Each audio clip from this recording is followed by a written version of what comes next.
I met John Gokong Wei when Cebu Pacific just opened in Shanghai. Ano lang talaga, as in, pagkatabi lang kami sa waiting kasi delayed yung flight, ganon, bago pa lang nun. So I got to talk to him. And then he said, at that time, it's a long time ago, there's no Filipino business that really made it worldwide. Kundi meron na, ganito, ganyan. Sabi niya, no, these are focused on Filipinos pa rin, but not on the global people, sabi niya ganyan. And that stuck with me for the longest time. So siguro that's why the goal for me, you can call it, for me, that's a business tip, di ba?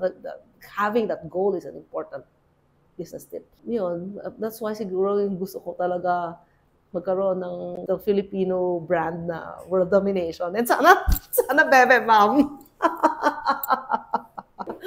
Kaya natin yan. Go lang!